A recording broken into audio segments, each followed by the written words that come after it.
வணக்கம். நான் உங்கள் கதை கண்மணி. கதை சொல்ல பிறந்தவள், உங்களுக்காக கதைகள் சொல்ல வந்தவள். காபாரதத்தின் தொடக்கம் மகாபிஷேகரின் கதை. இதுதான் மகாபாரதமுன் ஆரம்பமாகும் இடம். மகாபிஷேகம் என்ற மன்னன் பூலோகத்தில் நல்லாட்சி புரிந்து பல புண்ணியங்களைச் செய்து வாழ்ந்தான். இறந்த பின்னர் அவன் தேவலோகம் சென்றான். அங்கு ஒரு நாள் பிரம்மனை தேவர்கள் வழிபடச் சென்றபோது கங்காதேவி திடீரென தேவர்களின் முன் தோன்றினாள்.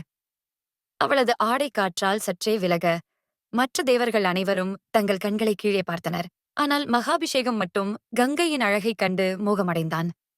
இதை பார்த்த பிரம்மா கோபம் கொண்டு, நீ பூமியில் மனிதனாக பிறந்து கங்கையின் காதலில் விழுந்த பின் தான் மீண்டும் நல்லுலகை அடைவாய் என்று சபித்தார். அதன் விளைவாக மகாபிஷேகம் பூலோகத்தில் பிரதீப மன்னனின் மகனாக பிறக்க நேர்ந்தது. இந்நிகழ்வுகள் கங்காதேவியின் மனத்திலும் சலனத்தை ஏற்படுத்தின. அவளுக்கும் மகாபிஷேகத்தின் மீது காதல் பிறந்தது. இதையடுத்து கங்கை விலகிச் செல்லும்போது வழியில் அஷ்டவசுக்கள் துக்கத்துடன் இருப்பதைக் கண்டாள்.